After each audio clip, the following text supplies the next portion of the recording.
Bien, esta mañana, como hemos comentado, nos acompaña Manuel Bernaldez Alvarado, amigo de esta casa, un reconocido profesional politólogo, egresado de la Facultad de Ciencias Políticas y Administrativas de la Pontificia Universidad Católica, pertenece a la primera promoción, ha trabajado durante 20 años, más de 20 años, está en la UNESCO en temas relacionados a asuntos sociales y ambientales. En su momento ha sido presidente del Consejo Nacional del Ambiente y 55 años en esta brega, en esta labor vinculada a las ciencias sociales y ciencias ambientales, ¿no? Bueno, yo quiero aprovechar porque en realidad son momentos dramáticos para el país, ¿no? Tú tienes mucha experiencia, contigo en determinadas oportunidades hemos compartido una mesa de trabajo acá en RCR y has hablado de cómo se han ido manejando algunos aspectos en temas de desarrollo, en temas de manejo ambiental, pero también sé que conoces mucho la experiencia de cómo generar una política abierta con miras a reconstruir el país, porque en realidad en estos momentos nuestro país está por lo menos 11 o 12 regiones devastadas, ¿no? ¿Qué hacemos, Manuel? Primero quisiera decirte que al venir aquí leía una declaración que recoge la Sociedad Peruana de Derecho Ambiental del decano del Colegio de Arquitectos, donde dice que somos demasiado optimistas sobre los daños causados, que quiere decir que en el cálculo de esta persona y de otros, porque seguramente no hace el cálculo solo, los daños son económicamente, monetariamente, mucho más elevados de los que se pudiera pensar hasta ahora, y el gobierno, me parece bien, con mucha prudencia, no ha soltado prenda en materia de decir números, que después se prestan a malas interpretaciones. En segundo lugar, yo acabo de escuchar una presentación privada que hizo nuestro querido y respetado amigo Leopoldo Monzón Ugarriza, donde también coincide en esta apreciación. No puedo entrar en detalles sobre esto porque no es pertinente, pero coincide con esta apreciación. En segundo lugar, hay que tener muy claro que la culpa de esto, de este desastre, de la parte, digamos, defectiva del desastre, si cabe la expresión, es de los peruanos, no es de la naturaleza. ¿Por qué? Si tú comparas el impacto entre el Ecuador y en el Perú, te das cuenta que el impacto allá ha sido minimizado.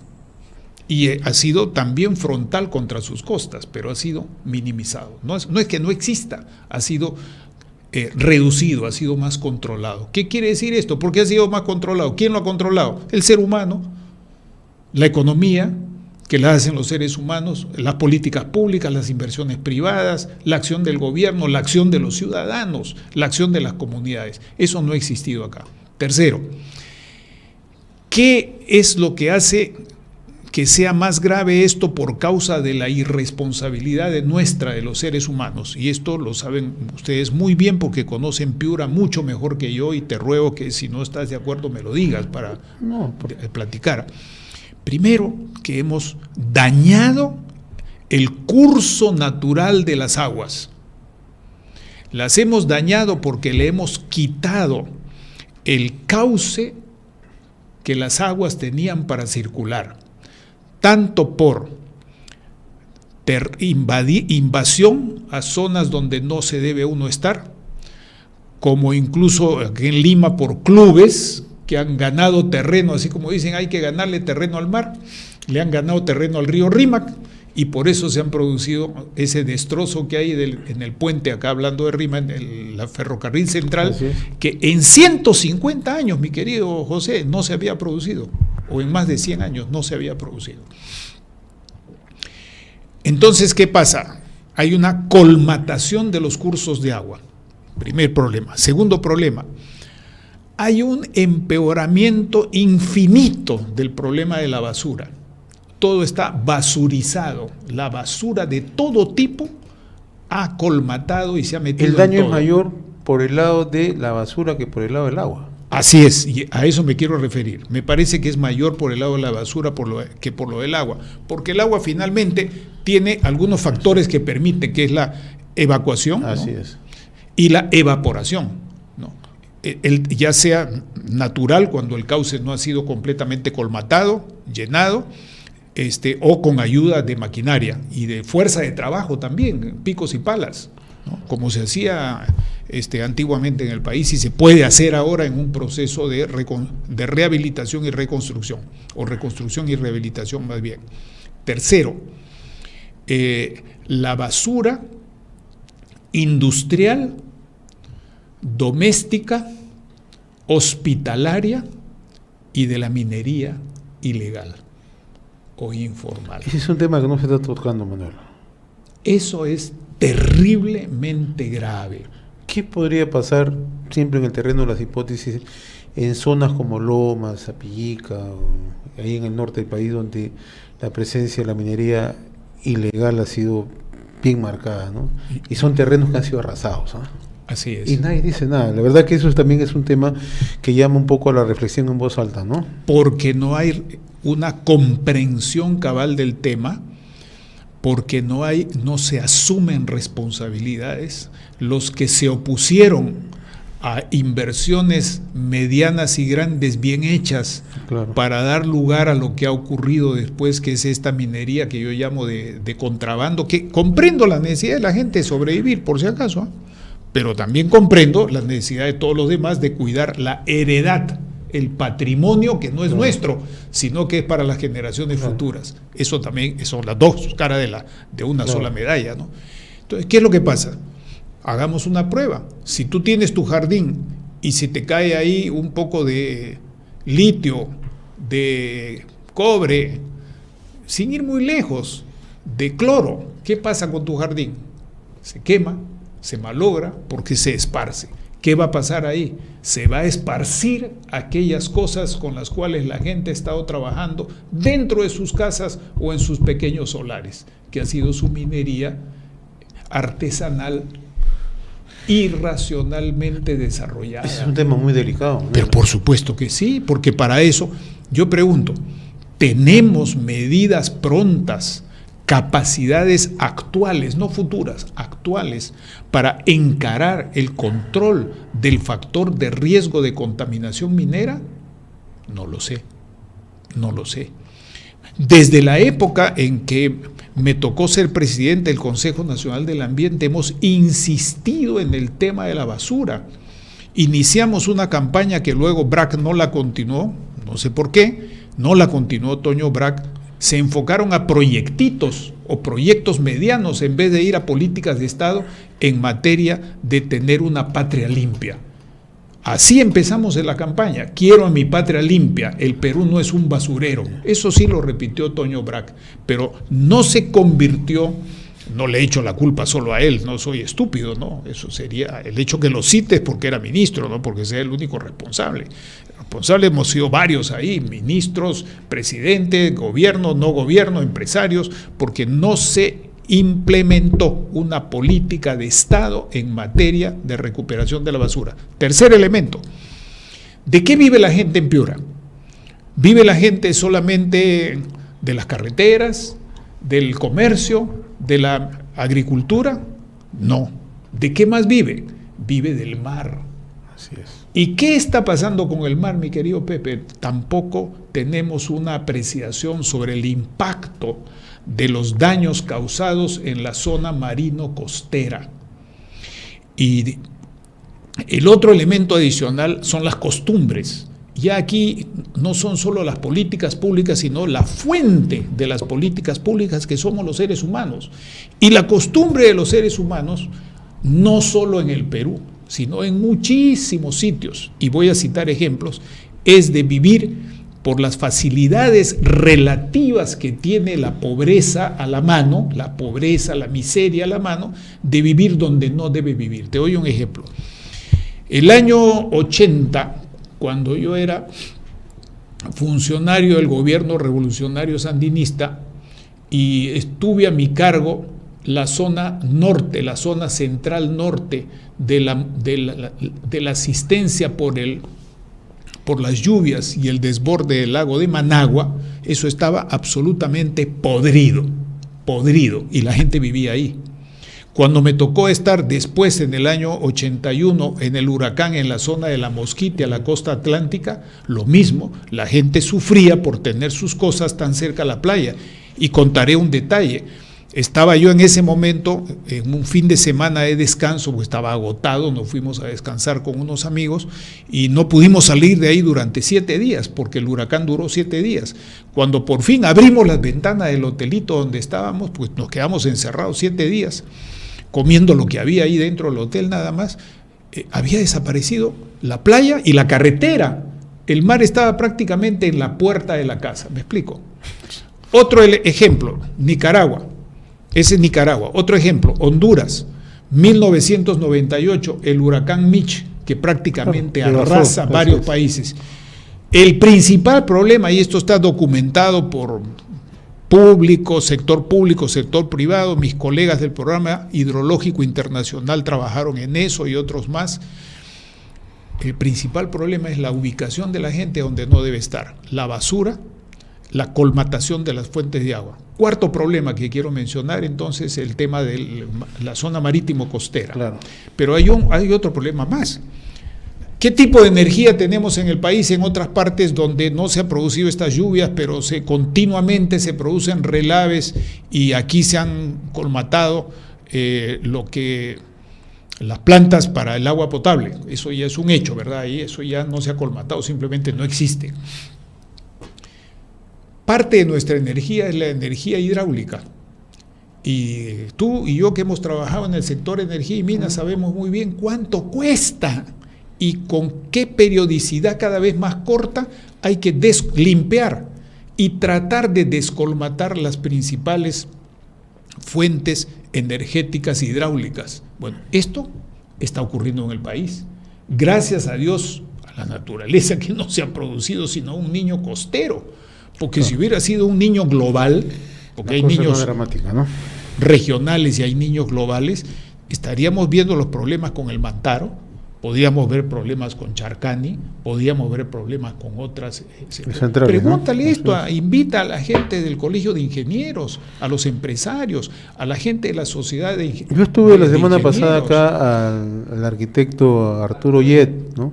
Y en realidad le dio una visión no pesimista, sino realista, porque a su juicio obras que no se han hecho, pero se presentaron como que se hubieran hecho.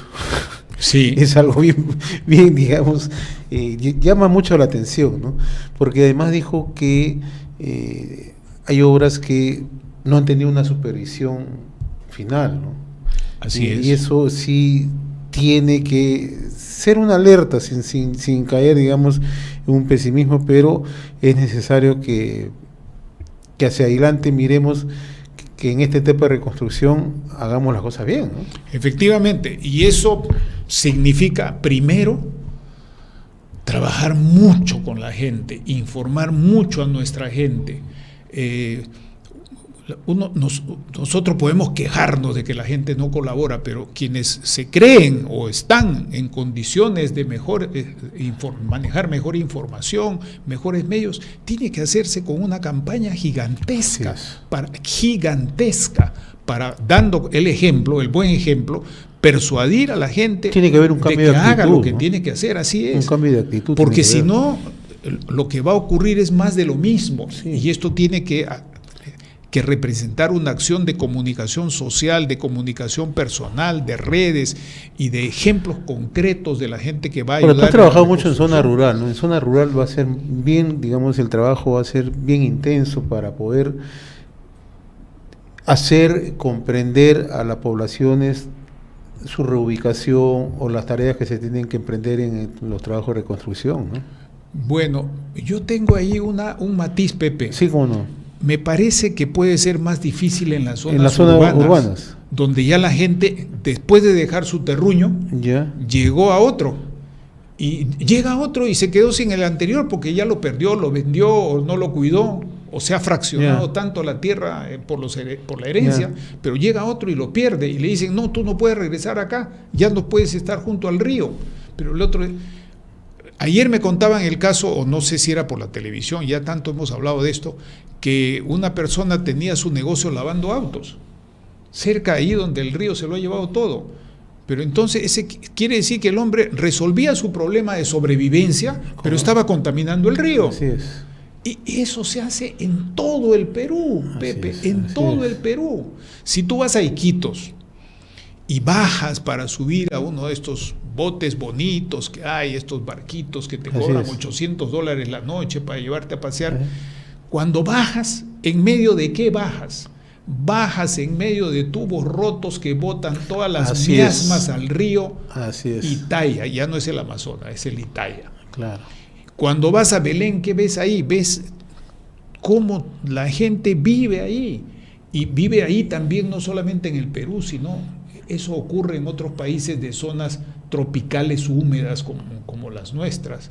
Pero la primera cosa es una gran campaña de todos, radio, periódicos, iglesias, científicos, colegios profesionales, partidos, para que la gente asuma estas responsabilidades. Segundo, una campaña despojada de cualquier tipo de intervención individual, creo que es colectivo esto. En realidad, si queremos recuperar el país, queremos reconstruirlo y queremos tener un país con desarrollo, con seguridad sobre todo, creo que tiene que ser una cruzada así abierta, colectiva, deponiendo intereses incluso políticos, deponiendo intereses hasta a veces de carácter empresarial, ¿no? Porque exactamente, eso significa el esfuerzo de predicar con el buen ejemplo. Así es, ¿no? La segunda cosa es que tiene que haber un enfoque.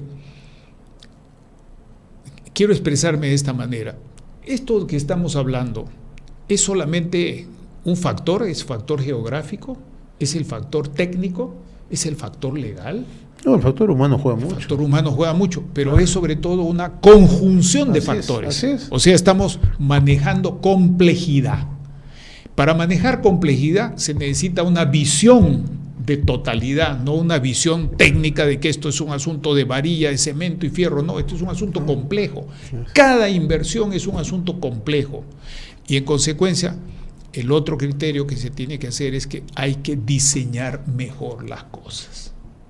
Las respuestas tienen que ser un mejor diseño de lo que se va a eliminar para eliminarlo bien, de lo que se va a recuperar para recuperarlo y ahora, bien, y de lo que se va a crear. Yo le añado algo, ¿no? Desde mi punto de vista, ¿no? Hay que transparentar las cosas para generar confianza en la población. Creo que eso es un elemento clave, creo, en esta etapa de reconstrucción. Ese es un punto importante, pero eso significa también ser prudente en las comunicaciones. Yo he señalado esto cuando he dicho que el gobierno no ha dado cifras, ¿no? Me parece prudente. No es que no deba darlas, es que hay que darlas adecuadamente y oportunamente. No, además considerando que la devastación ha sido monstruosa en realidad, ¿no? O sea, no y no es solo el norte, Pepe. No solamente el norte. Y es que además, Manuel, y ese es otro detalle, ¿no? O sea, hoy las comunicaciones han avanzado, el nivel que interactúa la población a través de redes sociales, telefonía celular ha avanzado, pero aún tenemos en el país localidades que están un poco aisladas, localidades donde la ayuda no llega, localidades donde las acciones de socorro humanitario todavía no llegan. Así estamos. Efectivamente. Y un punto central en esta reflexión, yo tengo una hipótesis, no pretendo que sea tesis, es simplemente una hipótesis. Y es la siguiente: esto que está ocurriendo en el país es un antes y un después en el siglo XXI, y es un antes y un después en este gobierno. Esto que está ocurriendo hoy debe llevar a que nos preguntemos: ¿podemos seguir con el mismo programa de gobierno? ¿Podemos seguir con el mismo programa de inversiones privadas? ¿Podemos seguir con el mismo programa de descentralización? ¿Podemos seguir con el mismo programa en los gobiernos regionales? ¿Podemos seguir con el mismo programa en los gobiernos provinciales, municipales o locales? ¿Podemos seguir con los mismos planteamientos en el Congreso? ¿Podemos seguir con las mismas decisiones judiciales? ¿Podemos seguir con las mismas acciones de Contraloría? ¿Podemos seguir con el mismo tipo de equipamiento que es deficitario aún en materia de salud, en materia de agua, en materia de atención de desastres? ¿No? Y si las respuestas son no podemos seguir con esto, con más de lo mismo, quiere decir que estamos en un parteaguas de la vida nacional. Y a esto yo le añado, ¿cuántos años dura un gobierno? ¿5 años? No, dura menos, porque el primer año, como se está demostrando ya en este y en cualquier gobierno, es que uno empieza a ajustar su máquina y para en el segundo año entrar a todo vapor. Pero aquí antes del segundo año se ha producido el parteaguas. ¿El último año qué va a ser? El último año es un año de cerrar cuentas para dar una transición responsable, y eso es todo lo que todo el mundo quiere hacer. Tanto tirios y troyanos, gobierno y oposición quieren eso, en eso no hay duda, eso me parece muy bien. Pero en el intermedio, ¿qué tenemos? Elecciones. Tenemos elecciones. Ahí está. Entonces se reduce el tiempo, y si las apetencias se exacerban, en vez de bajar las apetencias, los odios y los deseos se multiplican, va a ser un parteaguas muy complejo. Pero insisto, mi hipótesis es que en el siglo XXI nos ha agarrado esto prontamente y es un parteaguas en la vida del país. Y al gobierno constitucional, que no solamente es el ejecutivo, el gobierno son los 3 poderes del Estado y los 3 niveles, eso hay que decirlo, y la gobernanza somos todos, nos ha agarrado, ¿no?, en una situación que tenemos que confluir, converger y aunarnos en pocas cosas esenciales, no más de lo mismo, sino hacer como un viejo profesor me decía, no hagan muchas cosas, sino mucho. Esto es totalmente cierto, ¿no? Y va a ser, como lo hemos venido mencionando en diversos programas de acá de RCR, creo una tarea titánica, pero como bien decía pues Basadre, ¿no? Enfrentamos un problema, pero también enfrentamos una posibilidad. Así es. ¿no? Entonces creo que desde esa perspectiva hay que mirar, creo, una solución. Hay que hacerlo pronto. ¿Por qué? Porque las exigencias, tú que eres un estudioso de la sociedad peruana sabes, las exigencias van a ser bastante, se va a generar con mucha rapidez en diversos puntos del país, ¿no? Porque hay gente que perdió todo, ¿no? Entonces se tiene que trabajar con mucha rapidez, se tiene que trabajar con mucha diligencia, generando eso que se llama confianza, ¿no? Confianza y una decisión nacional. Basadre mismo se ha dicho, ¿por qué nos hemos perdido en la guerra de Chile contra Bolivia y el Perú? ¿Por qué perdimos? Fue por nosotros los peruanos, no fue tanto por ellos o solo por ellos, fue porque nosotros estábamos desunidos y en medio de la guerra seguíamos peleando. ¿Por qué se pierden algunas batallas? Porque unos cuerpos de ejército no ayudaron a otros. ¿Por qué se pierde tan miserablemente la batalla de Lima? Por malas decisiones. Lo que tenemos que hacer es generar esta confianza a base de buen comportamiento, no solo de buenas palabras, sino de buena conducta, y de todos, ¿no? De todos, del de arriba, el de abajo, o como decían los antiguos, de paje a rey. Y en segundo lugar, una decisión nacional. Tiene que haber una decisión nacional. Repito, la decisión nacional no es solo del Poder Ejecutivo, no es solo del Congreso, no es solo del Poder Judicial o de la Fiscalía, es de los partidos, es una decisión de los distintos actores. Difícil, pero estas circunstancias son obligantes, ¿no? Y realmente nos hacen ver que más que enfocarnos en problemática, hay que enfocarnos en soluciones. Sí, eso es. Bien, Manuel, la verdad que ha sido un gusto tenerte hoy aquí en el programa. Hemos hablado, te invité para hablar de los 100 años de la Católica, pero no podías aprovechar esa oportunidad. Tú eres una persona que conoce mucho el país, que tiene una reflexión que nos permite justamente tener otro horizonte, ¿no? Es en el horizonte que creo que todos los peruanos deseamos, ¿no?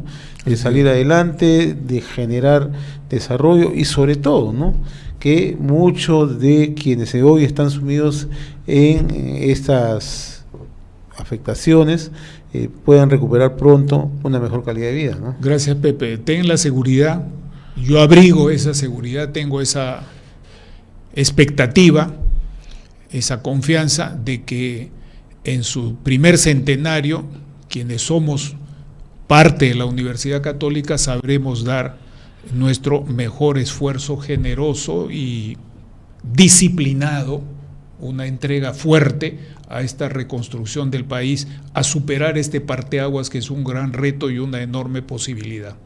Bien, Manolo, como siempre muy agradecido, hasta una próxima Muchas oportunidad. gracias. Muchas gracias. Permiso. Muchísimas gracias. A ti la gracia, Manolo.